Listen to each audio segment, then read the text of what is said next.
Hello, everyone. Thank you for joining us. I will share my screen with a couple of slides. So if you bear with me for a second while I do that, then we can get started.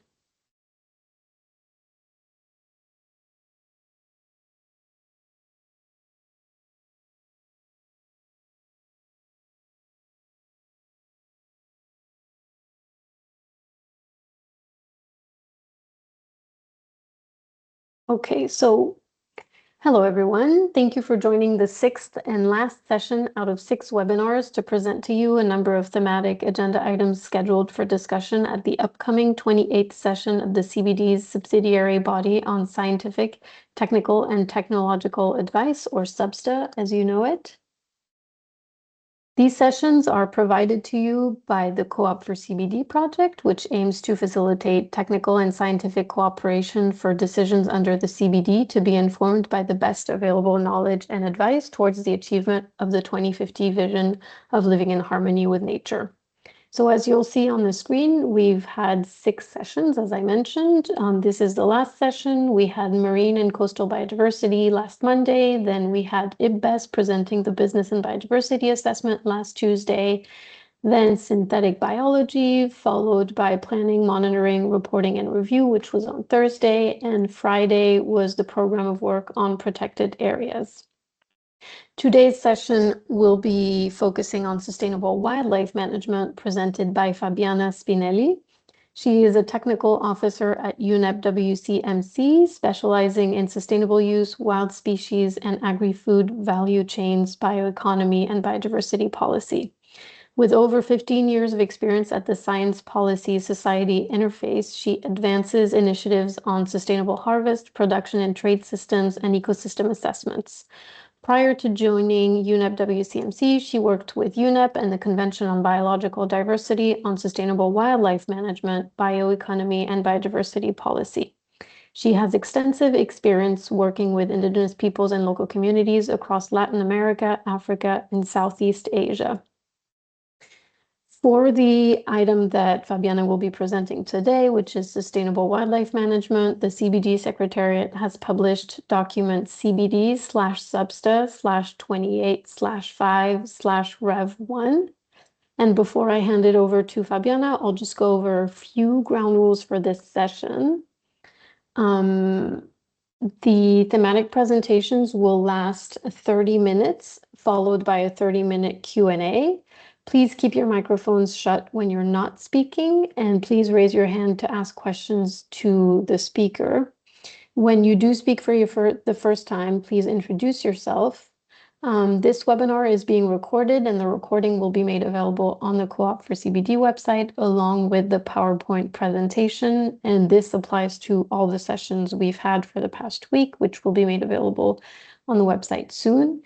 And finally, I hope you see the QR code on the screen, but please join our Co-op for CBD expert database by scanning the code if you wish to, and if you wish to be involved in some of our project activities. And I'll give you a quick second to scan the code, but I can also share the link, the registration link in the chat after this.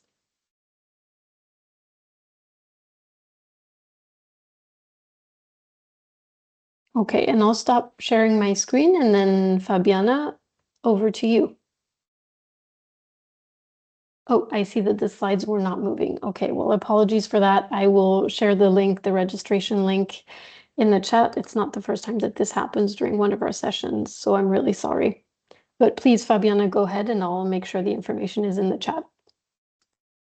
Thank you so much for the intro, Camille, and welcome everyone. Good afternoon, good morning, wherever you are. I will just share my screen, so just bear with me for a second. And then I should have the slides. I put it in presentation mode. Can you confirm that you can see my screen with the slides? I can see them. Perfect. Thank you. So I'm very excited for the session today, and what I would like to go through with you is how the sustainable wildlife management will be considered at SBSTTA, going through a bit of historical background.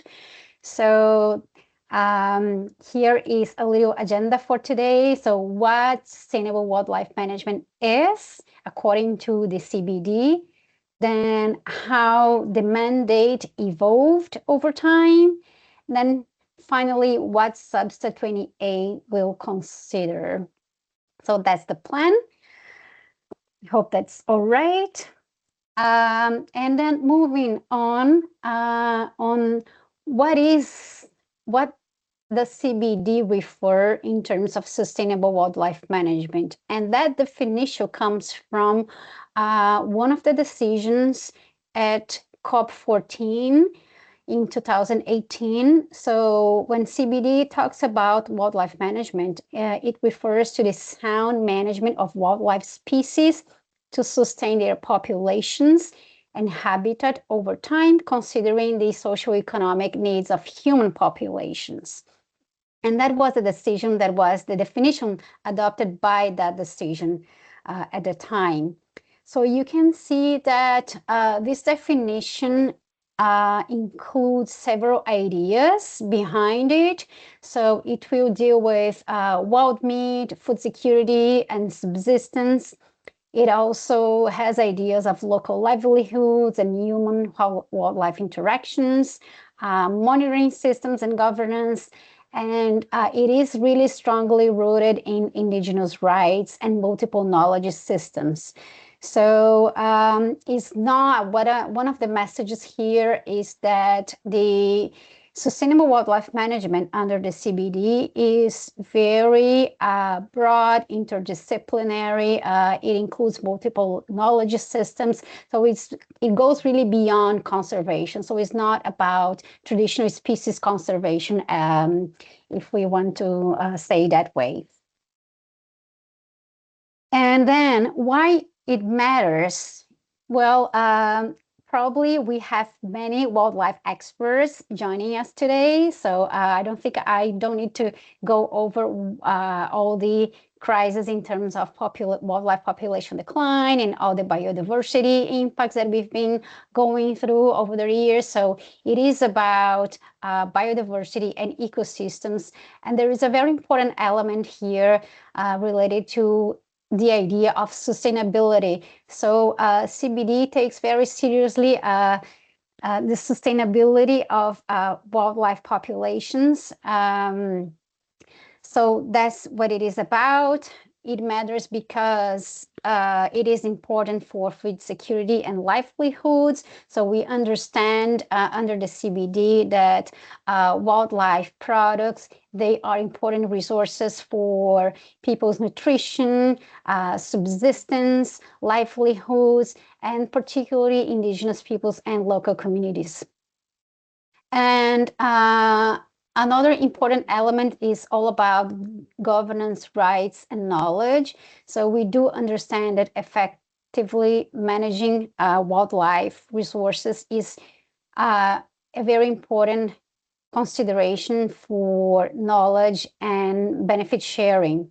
And that's why the whole sustainable wildlife management portfolio of the convention is deeply rooted in the three objectives of the CBD. So one is conservation, that is better defined in Article 8 of the convention.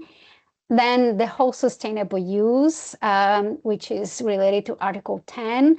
And then the third objective that is around access and benefit sharing, and it's more defined under Article 15 and the protocol, the Nagoya Protocol.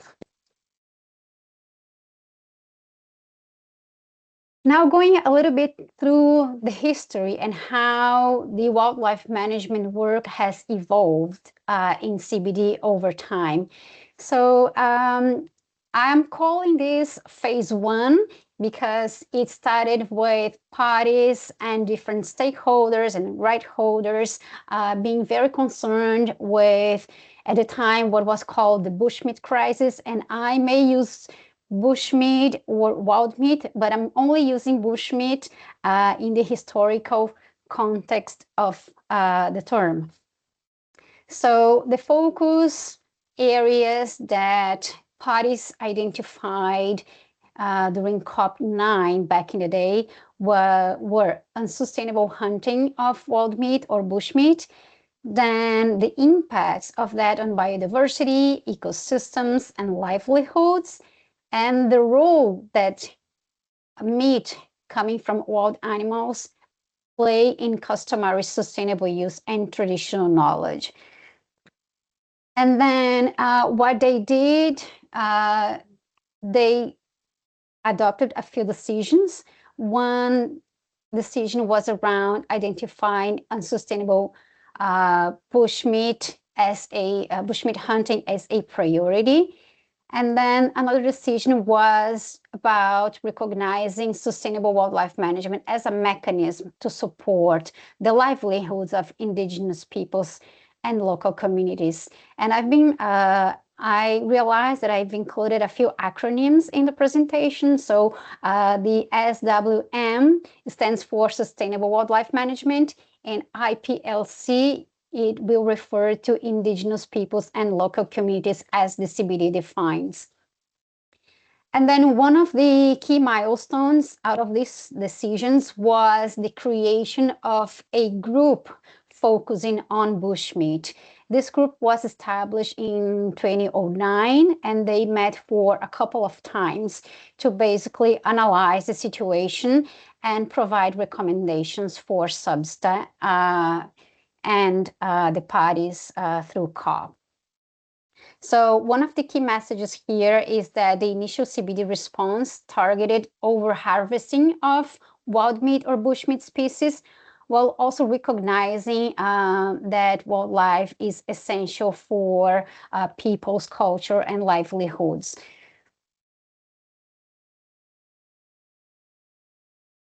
And continue in this phase one from identifying and recognizing bushmeat as a crisis and sustainable use as part of the solution. There were subsequent work that the CBD has conducted. So as I mentioned, the liaison group on bushmeat was established, and they met for a couple of times. They provided recommendations to SBSTA and COP. And then in 2011, SBSTA 15 welcomed the last or the more up-to-date set of those recommendations. And then they requested the CBD Secretariat to explore a more global and wide partnership on sustainable wildlife management. And that's how this work got into some kind of like phase two, where the CBD started building partnerships and also elaborating guidance for better management of wildlife. And a very important partnership that came to be out of this process is the Collaborative Partnership on Sustainable Wildlife Management. It was a request from COP11, and it was then welcomed and then reinforced by COP12. And in 2013, the CPW, or the Collaborative Partnership on Sustainable Wildlife Management, was officially launched. It has a structure that it includes a secretariat, which is hosted by FAO, or the Food and Agriculture Organization of the United Nations. And they also have a chair, which works on a rotation basis. The CBD Secretariat has occupied the chair function for many years, and then it went, I think, to CITES. It might be still with CITES, but someone might be more up to date than me, so feel free to also contribute through the chat. And basically, the mission of this partnership is to increase cooperation and coordination among the organizations. And in terms of the organizations that are part of this partnership. There are different international organizations like CBD, CITES, CMS, FAO. There's also traffic. We have the International Animal Association, the United Nations Environment Program, and others that contribute, and also indigenous peoples, the IFB, the International Forum on Indigenous Peoples for Biodiversity. They are also part of the partnership, and they meet from time to time, and they've been a sound board and advisory board on wildlife management to the CBD. So they play a very important role in terms of advising, providing the science, providing the knowledge, coordinating, convening people to promote sustainable management of terrestrial vertebrate. And one of the milestones that this partnership, together with the CBD and the parties and all the stakeholders in the convention, was the development of a voluntary guidance for a sustainable wild meat sector. There might be some experts in the call who have been part in the elaboration of this guidance and might have been authors of this guidance, because it was a very participatory process. And it went through many rounds of reviews. And this guidance was very important and is structured around three major areas. So one area of this guidance was about ensuring that the supplying of wildlife resources used for food is sustainable. So everything that has to do with the things that happen at the ecosystem level, at the land level, like hunting and harvesting. Then the other area of the guidance is about demand managing, and so it really calls for a reduction, particularly in urban areas, for wildlife resources, particularly meat. And also the third area of this guidance is all about creating the enabling conditions that will allow for a more sustainable wild meat sector. And I also wanted to highlight that although the guidance is structured in those major areas of actions, it is deeply rooted in the respect for the rights and livelihoods of indigenous peoples and local communities. So the guidance brings all these ideas like community-based management, community-based conservation, and all these like co-management approaches as part of the actions under those three areas. And a few things that I also would like to highlight, because when we look into how this work on wildlife management started at the CBD, there was this strong focus on wildlife used for food, or wild meat, or bush meat, because of the crisis that was recognized by the parties and stakeholders at the time. So that's why this guidance focuses on mostly wildlife used for food. It also, in terms of the scope, it also focuses on tropical and subtropical areas, mostly. And in terms of practices and use, it is mostly meat for food. So there was a bit of a let's say, a niche or a scope for this guidance. And that's important for us to understand later what SBSTA will consider and why they will consider what they will consider. So just to recap how the CBD mandate on wildlife has evolved over time. So here there is a bit of a timeline, so you can have a look in terms of the key milestones. So it started in 28 with COP9 flagging the bushmeat crisis. Then there was a creation of the first liaison group on bushmeat. And then it followed with recommendations from SBSTA and decisions adopted by COP in 2010. In 2013, the CBD establishes the Collaborative Partnership on Sustainable Wildlife Management. 2018, COP adopts or welcomes the voluntary guidance for a sustainable wild meat sector. Then moving on to 2022, COP starts requesting for expansion of this guidance, and that's what we are going to talk about next. And then there will be some decisions and also some work on going from wild meat to broader global wildlife guidance.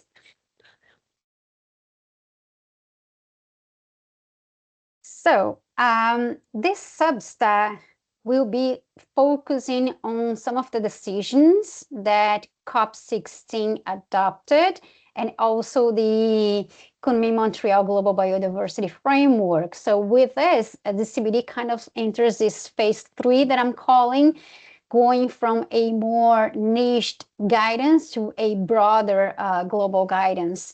So in COP16, the parties, they have encouraged more participation from indigenous peoples and local communities, women and youth in terms of wildlife management.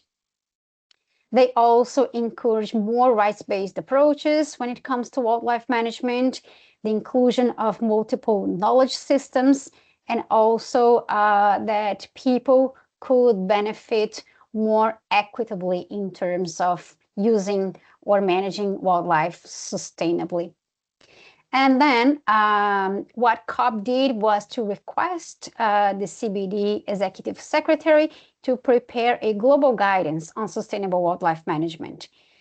And then I will go back to, or just remind you that the work started with species used for food or wild meat or bush meat in the tropics and subtropics to a much broader guidance around multiple species, different geographic regions, different uses, and also different practices. So COP really understood that the CBD needed to broaden up the approach when it comes to wildlife management. And they have recommended this through different substance and also decisions adopted by COP after the first global, the first wild meat guidance was welcomed.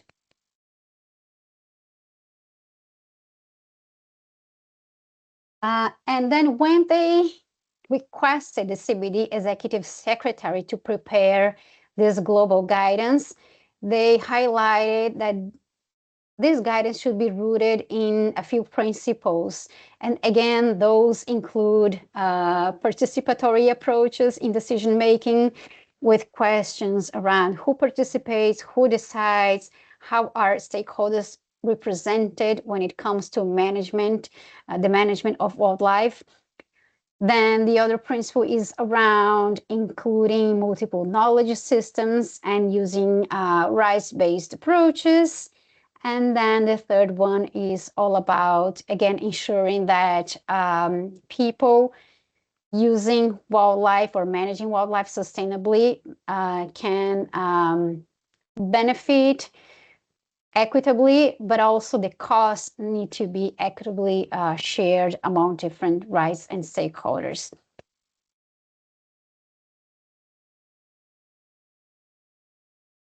So this is the basis for the discussions during Subset 28.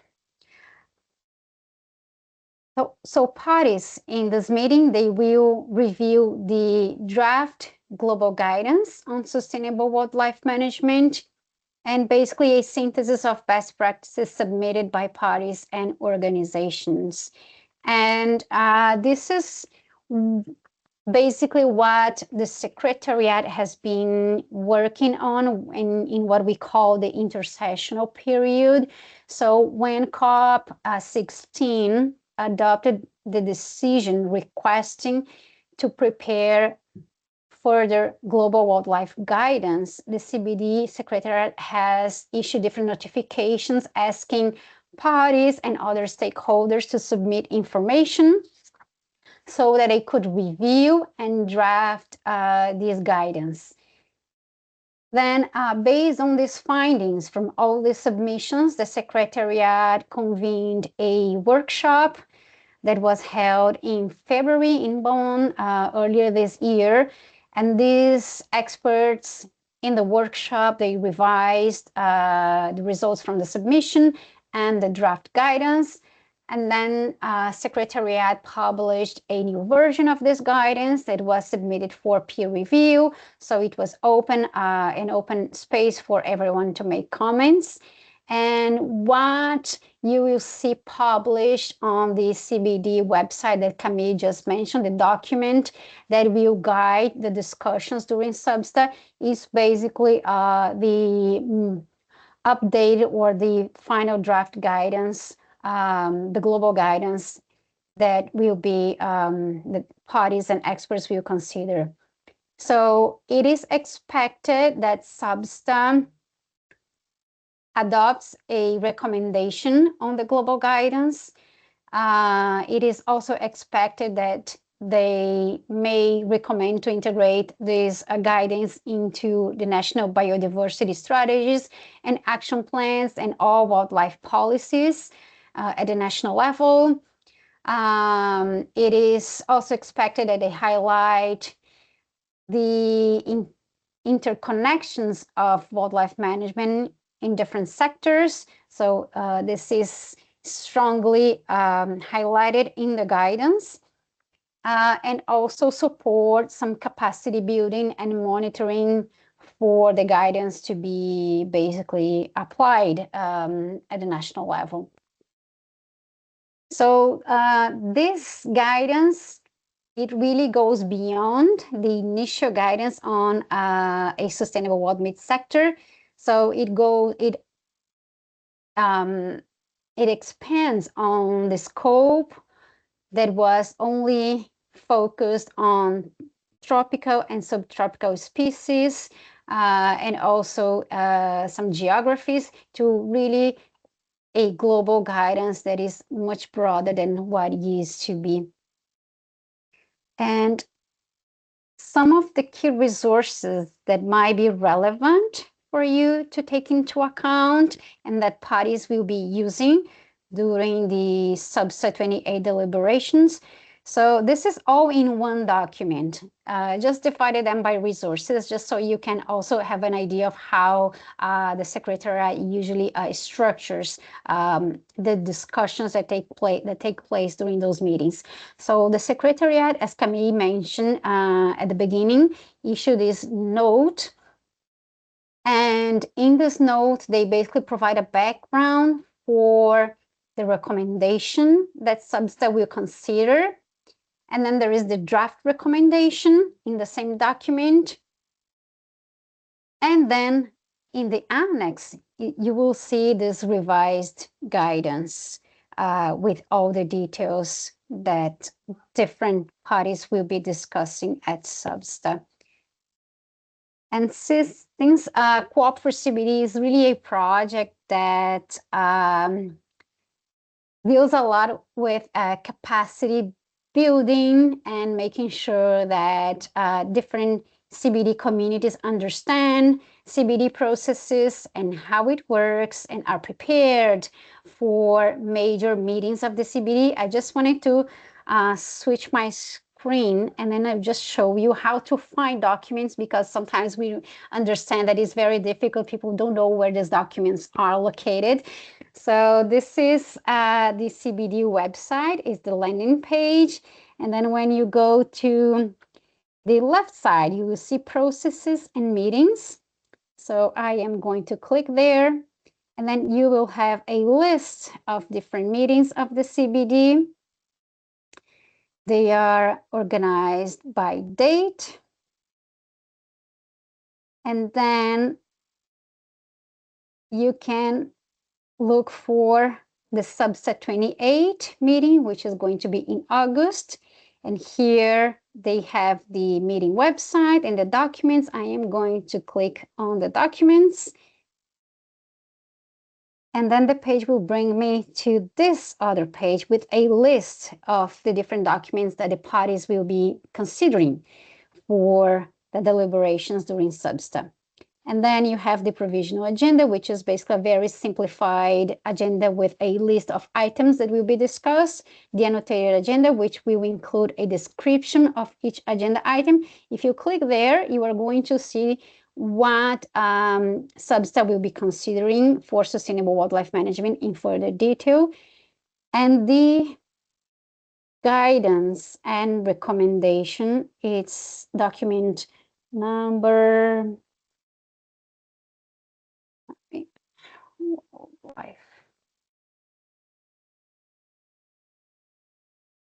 should be 8 that I will have here. Okay. So this is the note by the Secretariat that I just mentioned.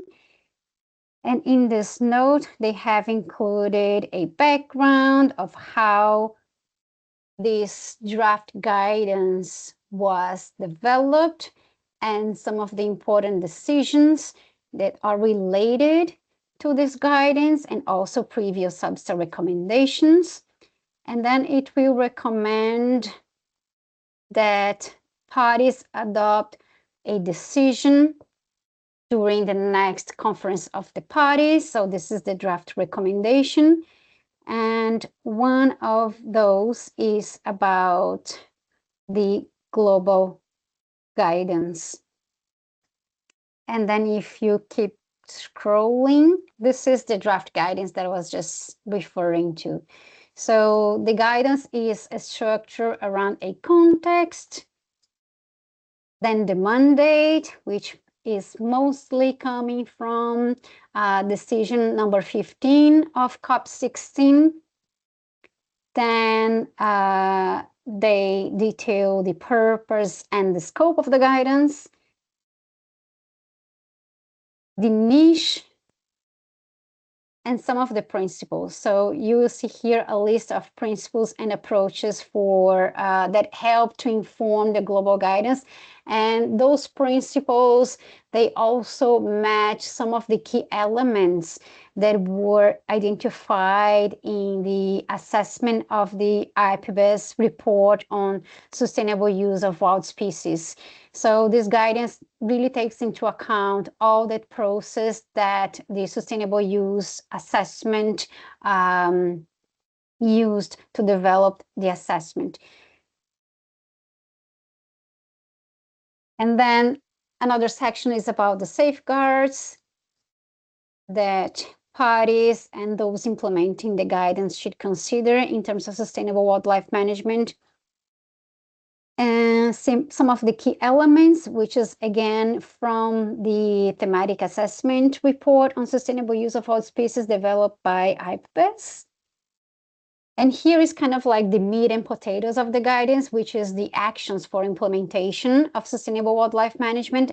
And there are basically 4 groups of actions that parties should be considering. So the first group of actions is around the cross-cutting elements. So these are all the actions related to policy coherence and cross-sectoral integration. Then B, which is around inclusive and participatory decision-making. So this will have to do with participation from indigenous peoples, local communities, all the sustainable customary use of wildlife resources. Then the other group of actions is around inclusion of multiple systems of knowledge and recognition of rights. Again, IPLCs here come really strong in this guidance. And then the last group of actions is around equitable distribution of costs and benefits. So you will see here a set of actions that is recommended that parties and other stakeholders implement for more sustainable wildlife management.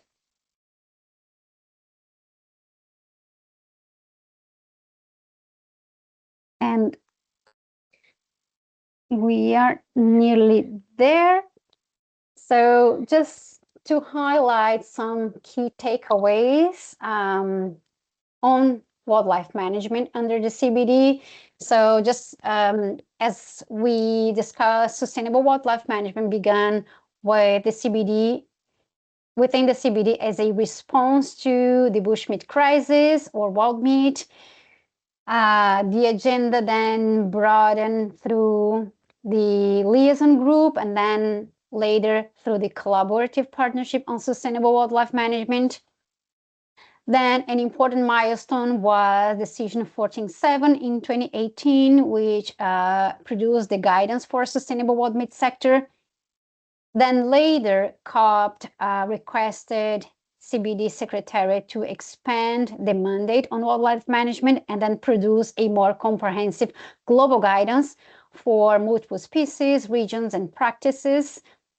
And now SBSTA 18 is a critical step toward adopting this first CBD-wide and global guidance on sustainable wildlife management, which will then be further considered by COP in October. And then with this, I would like then to perhaps leave a question for the participants, because this is really about what sustainable wildlife management is and has been dealt with under the CBD at the global level.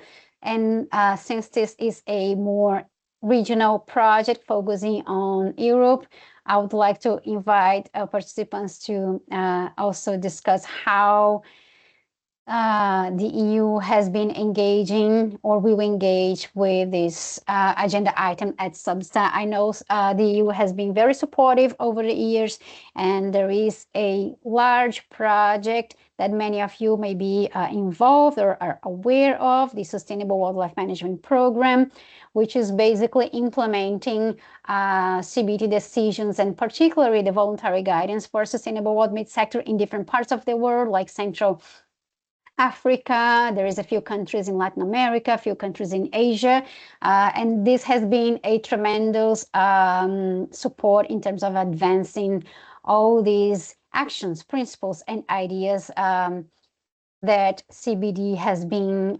negotiating, deliberating, and discussing over the years.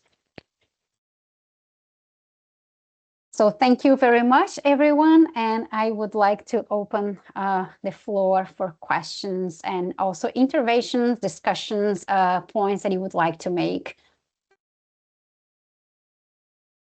Thank you. Thank you, Fabiana. It's been really helpful to get such a broad and comprehensive overview of the topic. And it's great that you're also opening the discussion for sharing experiences. So if anyone would like to ask questions or share their own experience in interacting with this agenda item, whether you're discovering it or you've been following it for decades, then any experience is welcome to be shared in this session. So please don't be shy, raise your hand, or you can type in your question in the chat and I can also read it out for you if that's more convenient.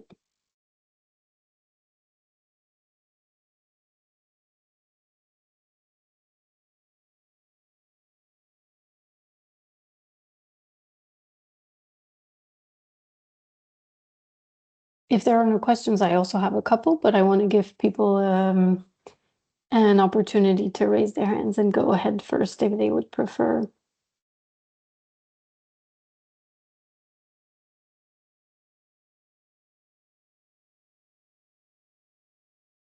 Okay, then I will go first. I am raising my own hand.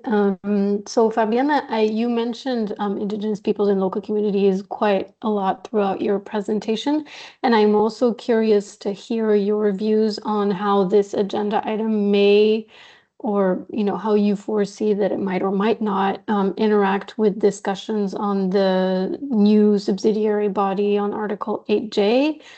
So far, the discussions are very focused on the modus operandi, but there's also discussion around Indigenous and traditional territories. How does the sustainable wildlife management topic relate to those discussions? Do they even, and if so, how? Thanks, Camille. This is a really interesting question. Yeah, and you were right. that so far the discussions around the new subsidiary body are more around the modus operandi, how it functions. And I think specifically under and even before the creation of this subsidiary body, there wasn't specific mentions or deliberations on wildlife management, but the wildlife management is a cross-cutting issue across the convention, and it works very closely with the program of work on Article AJ. And indeed, the collaborative partnership on sustainable wildlife management includes the representatives from IFB. So, and when we look at the most recent decisions from COP and also the targets on the Kunming Biodiversity Framework, it is all about the participatory approaches, about inclusion of Indigenous peoples and local communities in terms of all the elements related to managing wildlife, from everything that happens at the land, like hunting, harvesting, and then the supply chain of the products related to the use of wildlife, and also the governance structures. And all the work on wildlife management of the CBD has been deeply rooted in the sustainable use and the Addis Ababa principles, and also customary sustainable use. So it is, yeah, I think it's difficult to see how the Article AJ will, or the agenda will specifically mention or refer to this, but the other way around is everywhere basically. So it is it is well recognized that there cannot be wildlife management without involvement and recognition of rights of Indigenous peoples and local communities. I hope that answers your question. I know it's a bit broad and vague. It does. No, it does. And I'm also sorry for putting you on the spot with such a question. So thank you. No, it really does answer my question, at least for me. And I wonder if anyone else has a question they'd like to ask Fabiana. Yes, I see. Joyce, please.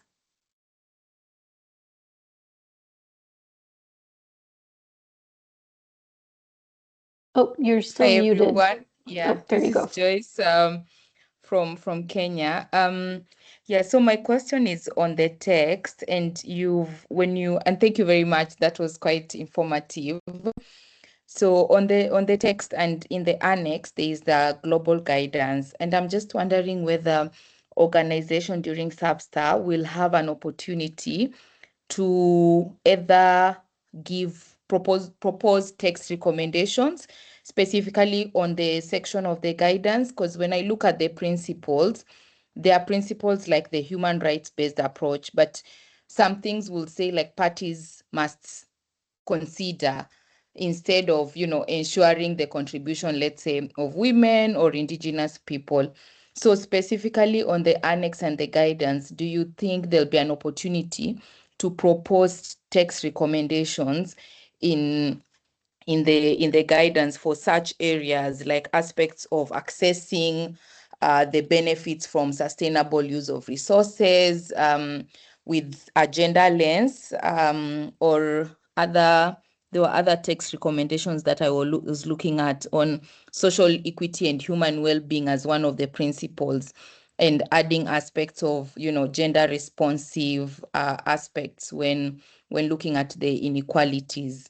So just a question on whether organizations will have an opportunity to propose those text recommendations, specifically on the annex, which is now the guidance that has been provided.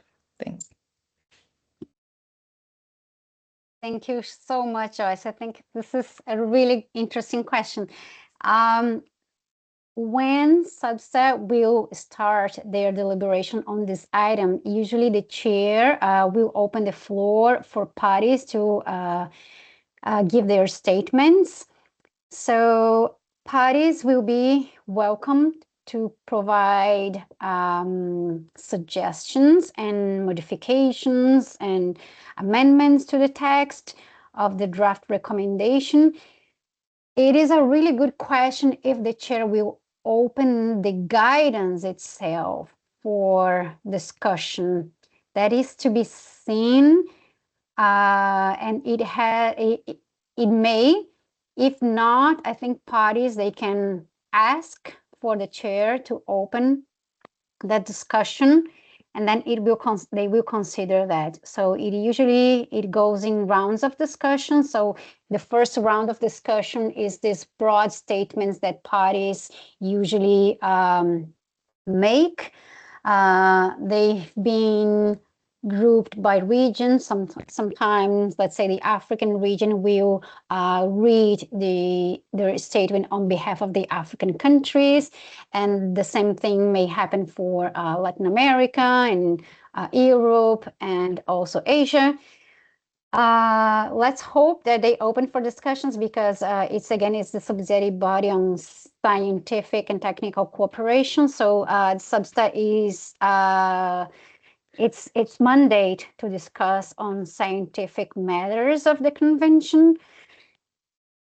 And when it comes to organizations, the floor is usually mostly for parties, and they have, let's say, the right to do the interventions and to make decisions. But organizations are welcome depending on time, because we understand also that there is also time pressures, and sometimes the chair may open the floor for observers, and then is when stakeholders from NGOs, academia, the private sector may also make their interventions, but that will be then the chair that will announce that. And for those recommendations from these organizations or observers to be taken into account, it has to be supported by at least one party. That's more or less how the procedure works. And maybe in Camille, because she is actually a focal point for this TBD, so she may be well placed also to add on procedures in terms of interventions and discussions. Thank you, Fabiana. I fully agree with what you've said, and I think your experience is even stronger than mine in processes within the CBD. But I would say one thing: if I understand correctly, the annex, the guidance was peer reviewed, right? And so this is also a process that has been put into place by the Secretariat to ensure that as many comments as possible are taken on board early enough in the process to avoid opening these documents in negotiation, to then focus the discussions on the recommendations themselves. But that doesn't mean that parties cannot ask for the document to be open, and then the chair would decide with the advice of the Secretariat, and depending also on how many parties ask for that, and how many organizations also ask for that with the support of parties. But then the major consideration in this instance would be how much time do you want to spend on discussing that piece of text, and what the priority is for people in the room.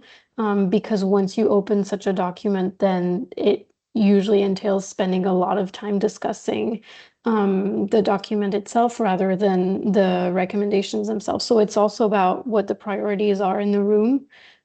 So something to think about, which I'm sure you're already aware of, but maybe not everyone in this virtual room. So yes. Any other questions for Fabiana?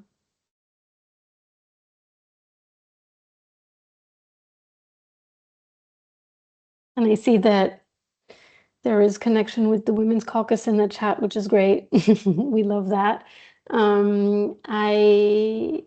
I don't see any hands raised. I also have an additional question for Fabiana, but again, I don't want to take up all the time. But my question was, you mentioned the IBIS assessment on the sustainable use of wild species. And just out of curiosity, have you seen a shift in the discussions within the CBD on this topic since the assessment has been adopted? Do you feel it has made impact the way it was intended to? I hope so, but I would be interested to have your point of view on that.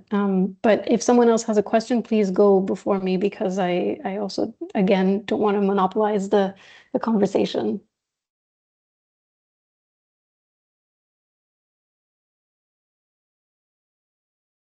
I don't see any other questions. I see some interaction in the chat, so I will go ahead and see if I can reply to your question. So yes, the IPES assessment was a huge, let's say, resource that influenced the CBD, because even before some of the decisions around and also substantive recommendations around the voluntary guidance on our sustainable wild meat sector, we knew this assessment was coming. We knew it would have been major implications for CBD decisions, and as soon as it was published, you can see that it is really mentioned, and then parties, since the adoption or the welcome of the voluntary guidance, they've been requesting the CBD to expand the mandate and include the key findings of this assessment into the decisions. And the basis or the foundations for this new global guidance that is much broader in terms of the scope, it comes from the principles and the key elements that were highlighted in the IPES assessment. So yes.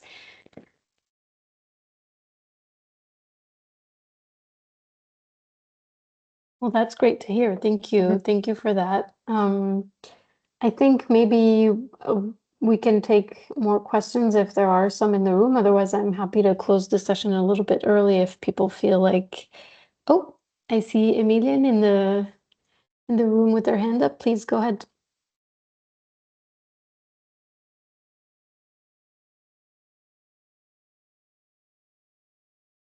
I don't know if anyone else hears you, but I know I don't hear you on my end. I don't know if it's a microphone issue. But Emilian, if you have a question, please go ahead. Otherwise, you can type it in the chat and I can read it for you if it's not working on your end. Better hear me? Right. Yes, we can hear you now. Okay. Perfect. I'm sorry. Thank you for the presentation. It was really interesting.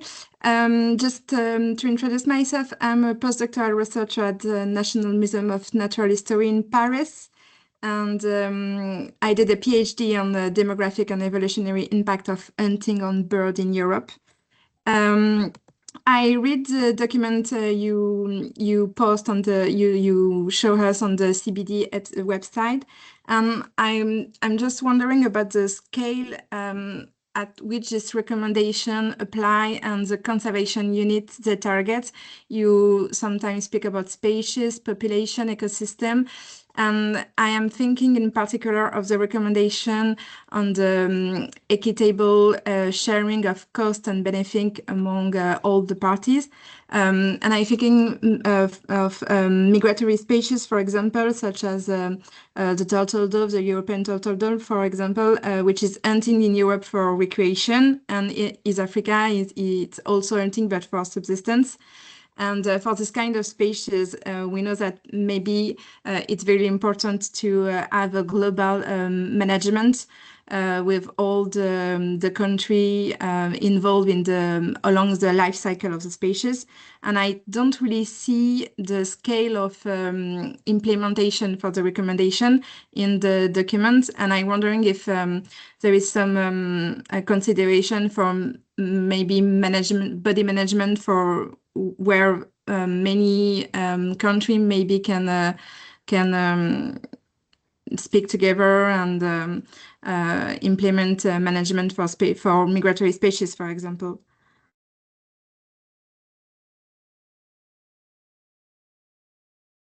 Can you just repeat the last part just to make sure I got your question correctly? I'm sorry for my French accent. I just wondering if there is some kind of body management or place where country like European country and African country get speak about the global management for migratory species like that. Oh yeah, good. Yeah, no worries about. I also have my accent, so no worries at all. So it's true that now the guidance is very global, and a lot of it is not around particular species or regions or even uses. It's more around the management practices, the approaches, the governance methods to better manage wildlife. So it is, I would say it is included, and there is a space for birds and also different migratory species. They are included in there. They're just not specifically mentioned. For migratory species, I would say that perhaps CMS or the Convention on Migratory Species might be let's say, a more targeted convention that will deal specifically with migratory species. So you may want to look into that. But parties, they will be deliberating on this recommendation, and if parties mention or propose something along those lines, it will be then considered by the subsidiary body, and there may be a recommendation on that regard if there is a consensus on that. Okay, thank you. Thank you to the both of you. We have 3 minutes left. Is there maybe a last question for Fabiana?